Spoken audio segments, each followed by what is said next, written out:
We're going to modernize the Kennedy Space Center, creating jobs as we upgrade launch facilities.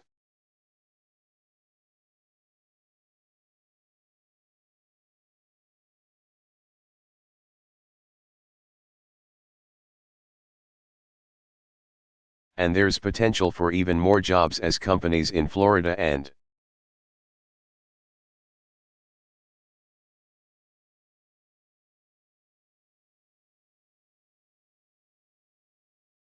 across America compete to be part of a new space transportation industry.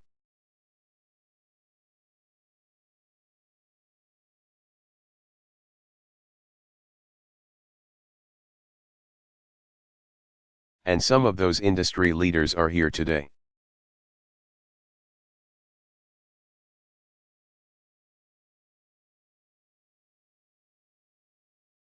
This holds the promise of generating more than 10,000 jobs nationwide over the next few years.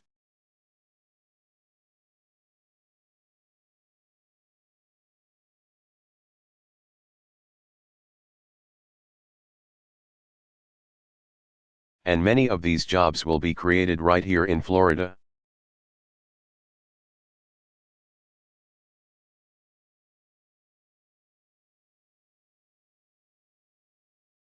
Because this is an area primed to lead in this competition.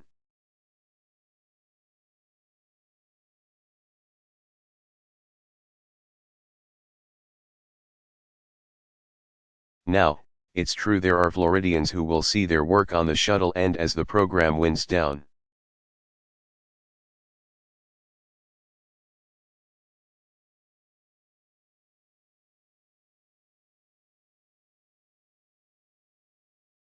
This is based on a decision that was made 6 years ago, not 6 months ago.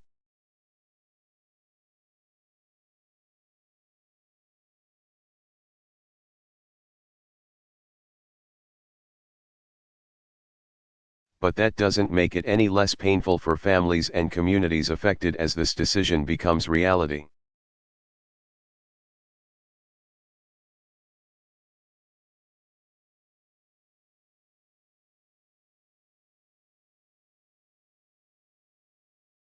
So I'm proposing in part because of strong lobbying by Bill and by Suzanne.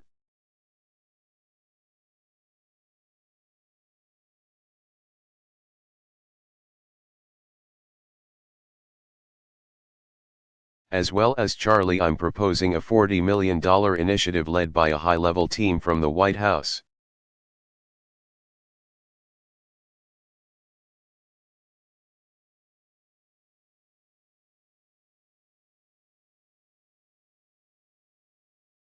NASA, and other agencies to develop a plan for regional economic growth and job creation.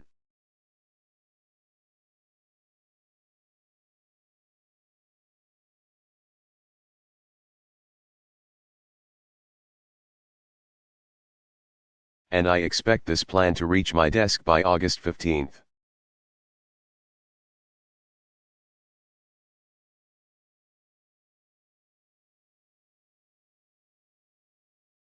It's an effort that will help prepare this already skilled.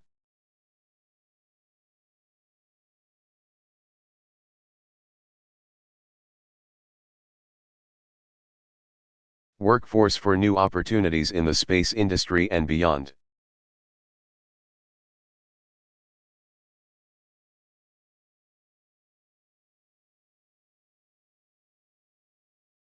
So this is the next chapter that we can write together here at NASA.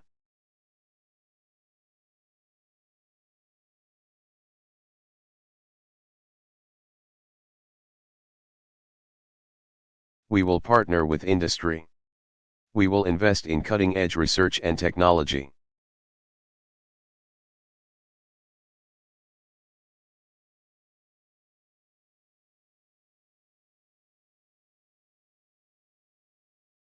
We will set far-reaching milestones and provide the resources to reach those milestones.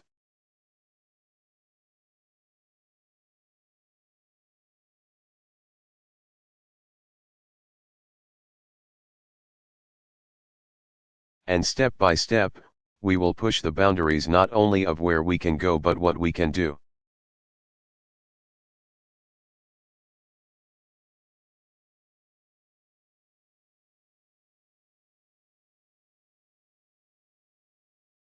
50 years after the creation of NASA, our goal is no longer just a destination to reach.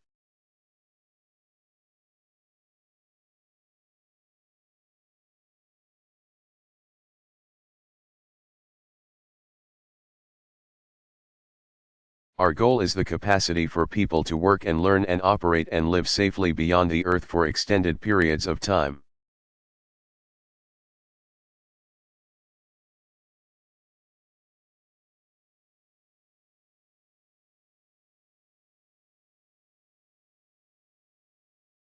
Ultimately in ways that are more sustainable and even indefinite.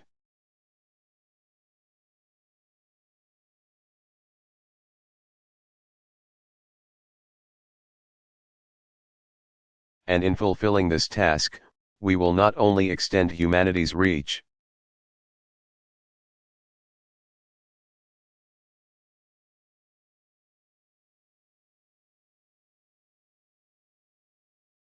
in space we will strengthen America's leadership here on Earth.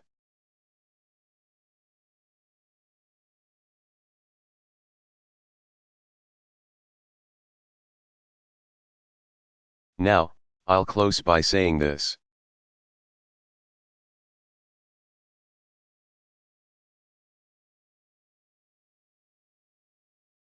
I know that some Americans have asked a question that's particularly apt on tax day.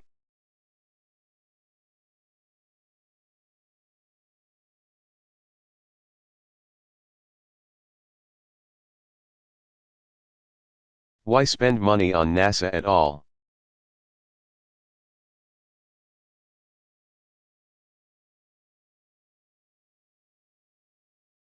Why spend money solving problems in space when we don't lack for problems to solve here on the ground?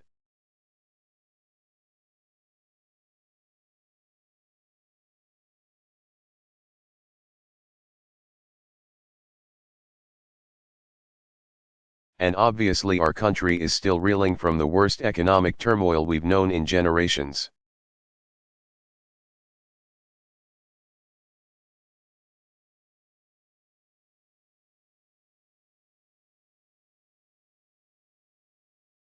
We have massive structural deficits that have to be closed in the coming years.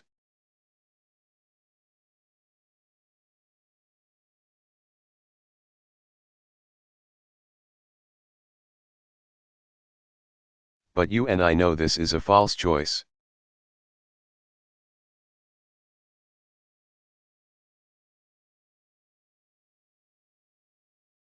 We have to fix our economy. We need to close our deficits. But for pennies on the dollar.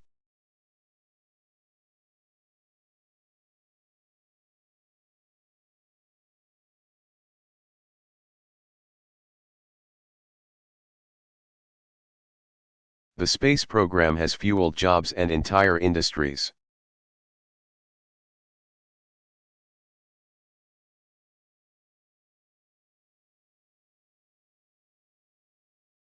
For pennies on the dollar, the space program has improved our lives.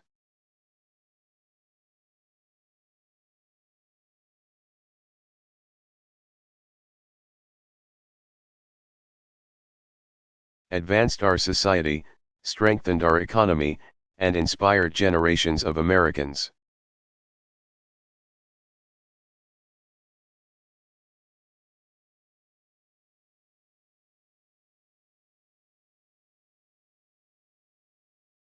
And I have no doubt that NASA can continue to fulfill this role.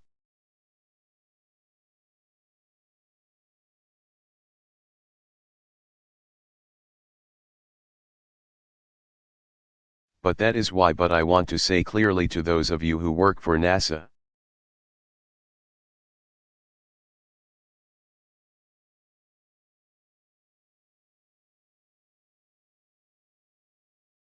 But to the entire community that has been so supportive of the space program in this area.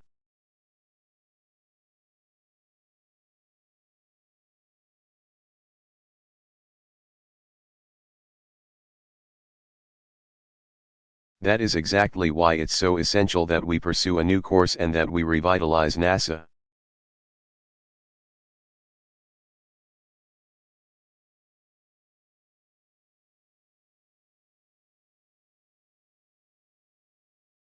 and its mission not just with dollars, but with clear aims and a larger purpose.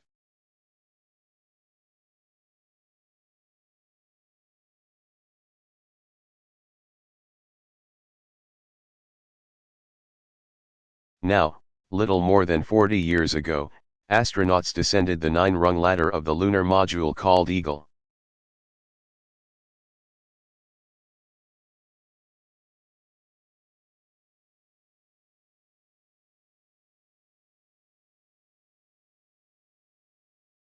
And allowed their feet to touch the dusty surface of the Earth's only moon.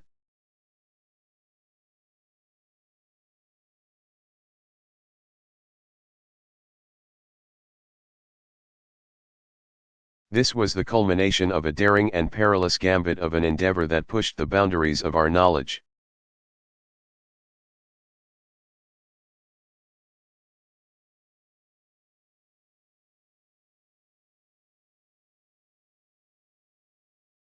Of our technological prowess, of our very capacity as human beings to solve problems.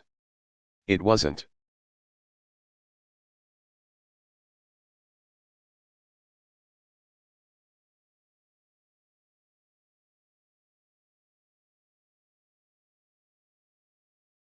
Just the greatest achievement in NASA's history, it was one of the greatest achievements in human history.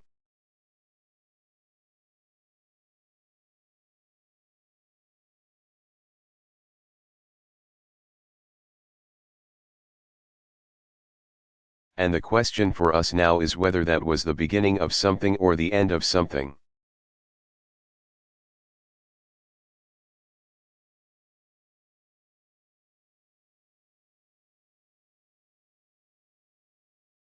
I choose to believe it was only the beginning.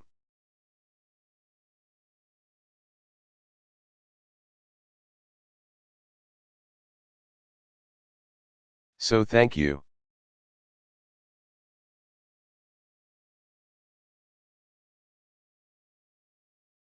God bless you. And may God bless the United States of America. Thank you.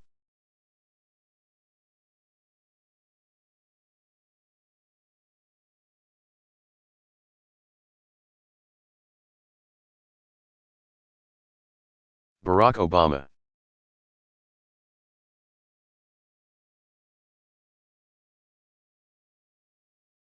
Address to the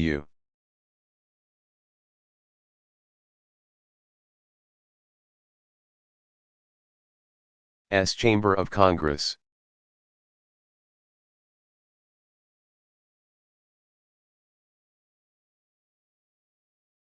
Delivered February 7, 2011, Washington, D.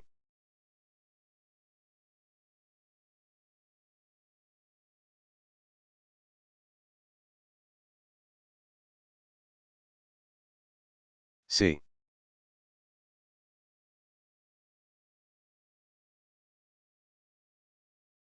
Thank you very much, Tom, for the gracious introduction.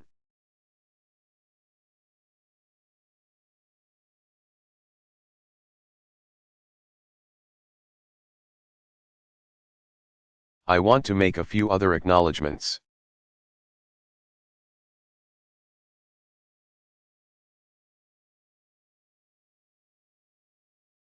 To Tom Bell, the Chamber Board President, thank you for helping to organize this.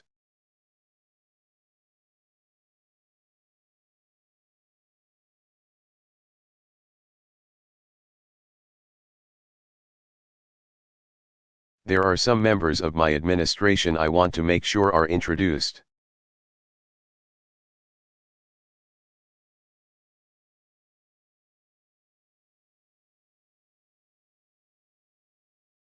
My Chief of Staff, Bill Daley, is here.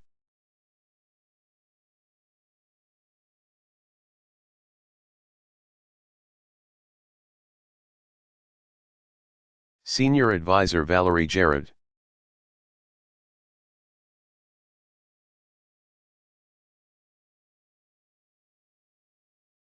Who is interfacing with many of you and has gotten terrific advice from many of you, is here as well.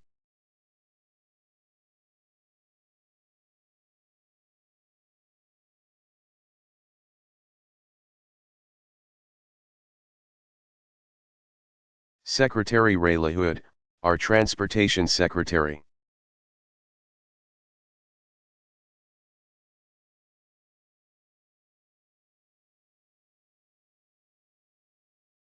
Ambassador Ron Kirk, who is working hard to get trade deals around the world.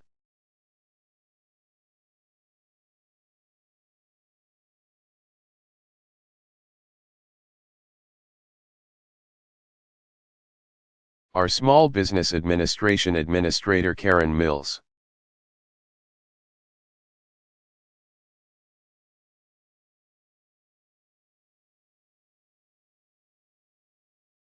My Director of the National Economic Council, Gene Sperling, is here.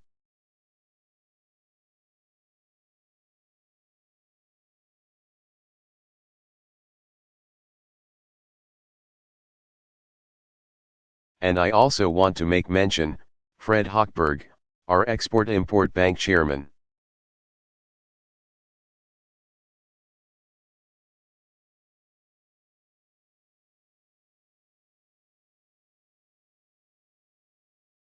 Elizabeth Littlefield, the Overseas Private Investment Corporation President.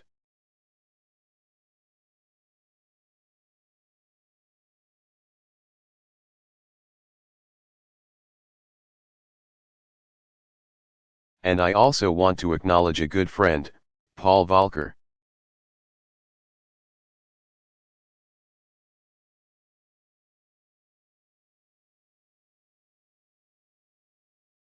The outgoing chair of the President's Economic Recovery Advisory Board. Thank you all for being here.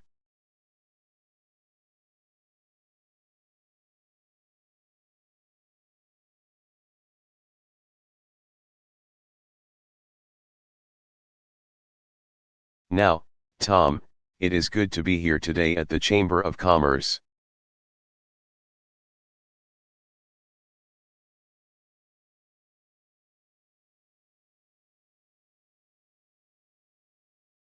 I'm here in the interest of being more neighborly.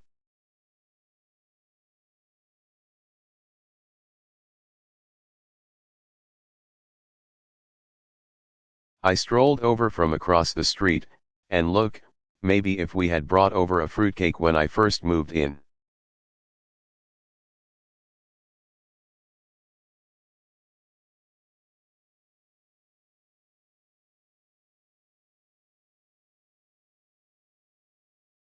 We would have gotten off to a better start.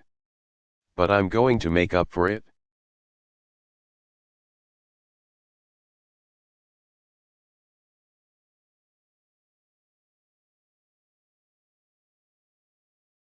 The truth is, this isn't the first time I've been to the chamber, or the first time that we've exchanged ideas.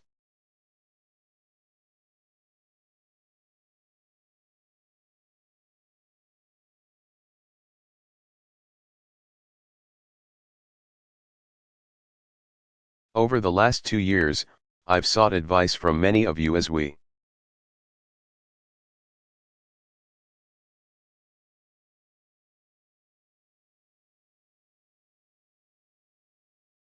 were grappling with the worst recession most of us have ever known.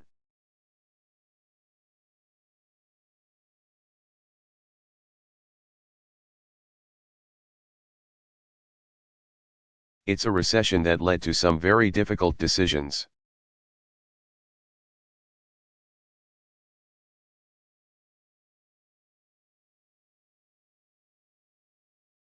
For many of you, that meant restructuring and branch closings and layoffs that I know were very painful to make.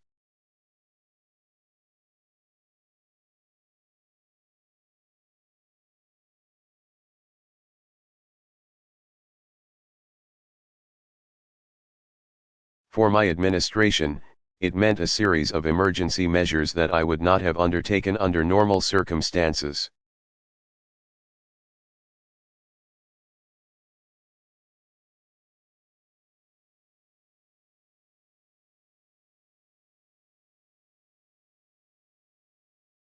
But that were necessary to stop our economy from falling off a cliff.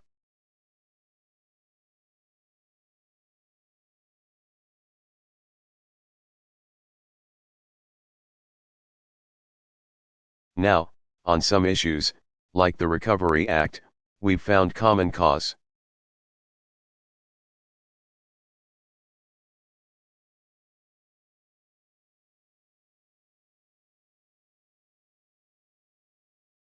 On other issues, we've had some pretty strong disagreements.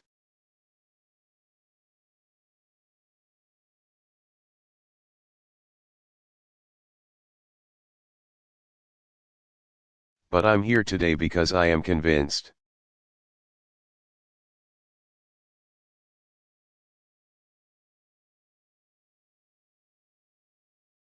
As Tom mentioned in his introduction, that we can and we must work together.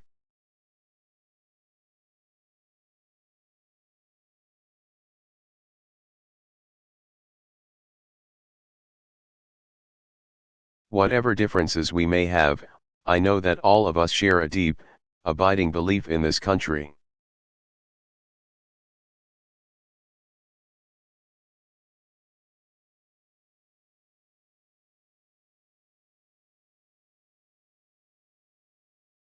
A belief in our people, a belief in the principles that have made America's economy the envy of the world.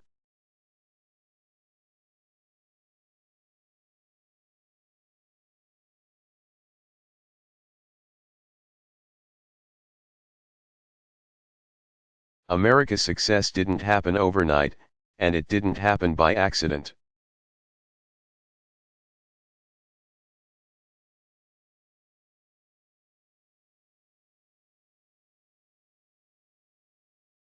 It happened because of the freedom that has allowed good ideas to flourish.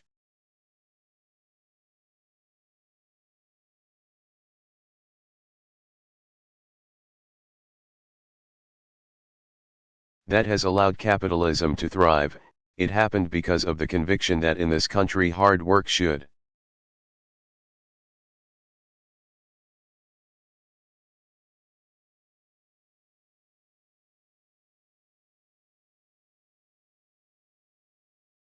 be rewarded, and that opportunity should be there for anybody who's willing to reach for it.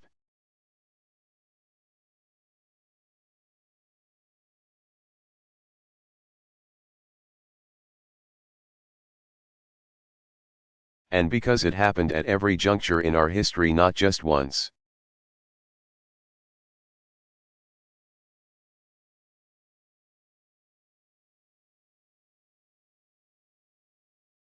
Not just twice, but over and over again we came together to remake ourselves.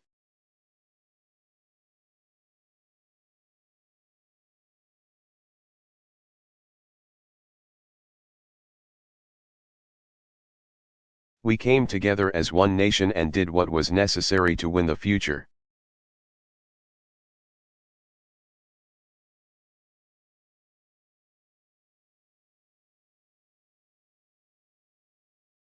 That is why I am so confident that we will win the future again.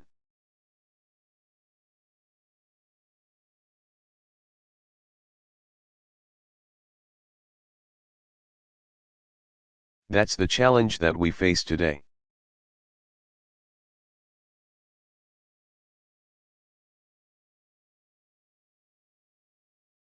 We still have, by far, the world's largest and most vibrant economy.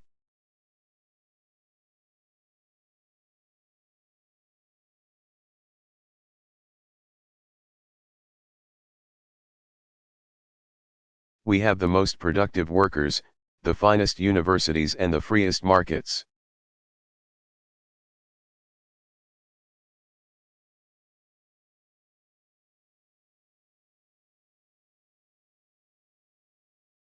The men and women in this room are living testimony that American industry is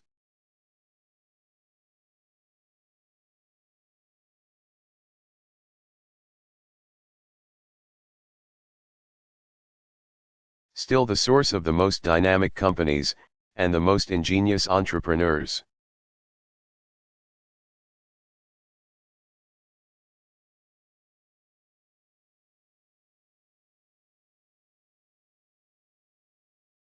But we also know that with the march of technology over the last few decades,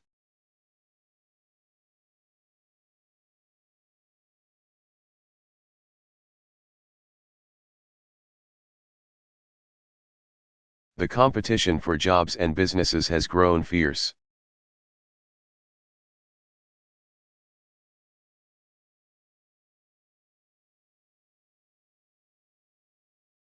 The globalization of our economy means that businesses can now open up a shop.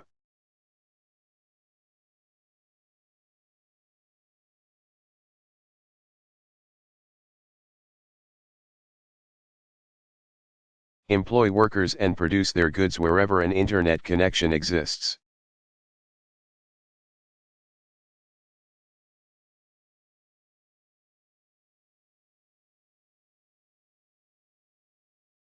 Tasks that were once done by 1,000 workers can now be done by 100 or in some cases even 10.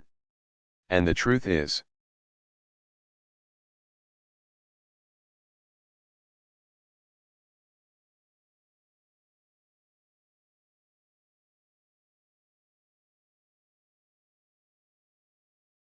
as countries like China and India and Brazil grow and develop larger middle classes,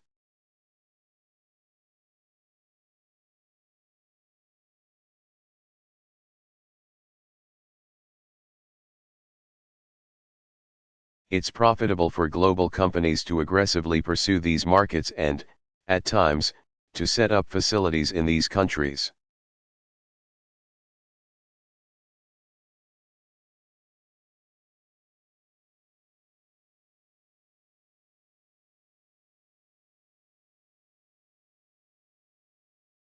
These forces are as unstoppable as they are powerful.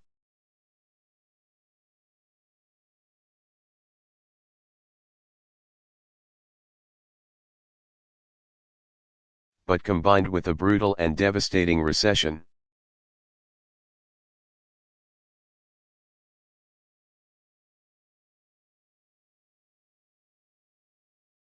these forces have also shaken the faith of the American people in the institutions of business and government.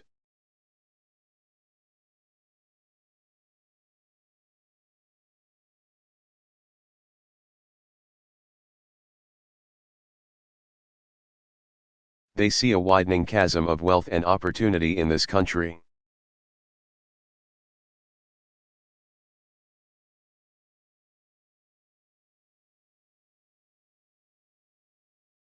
And they wonder if the American dream is slipping away.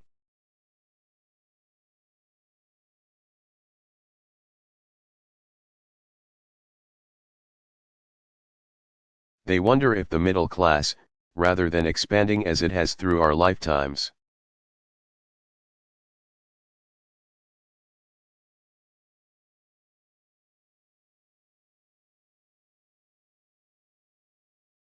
is in the midst of an inexorable contraction.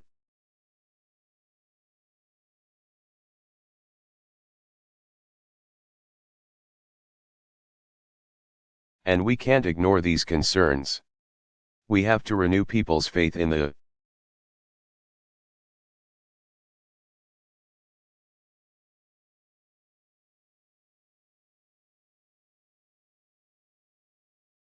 promise of this country that this is a place where you can make it if you try.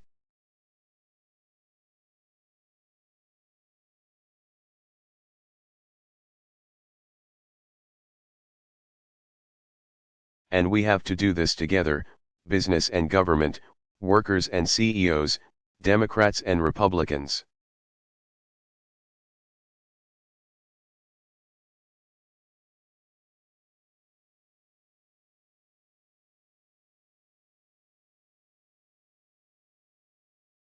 We know what it will take for America to win the future.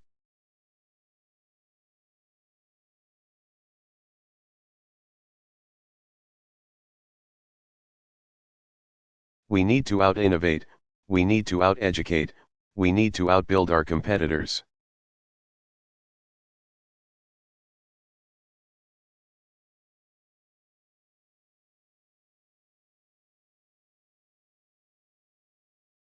We need an economy that's based not on what we consume and borrow from other nations.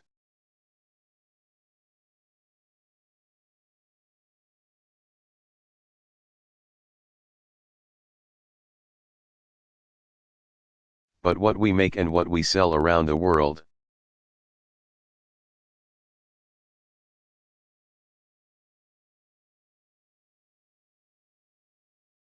We need to make America the best place on earth to do business.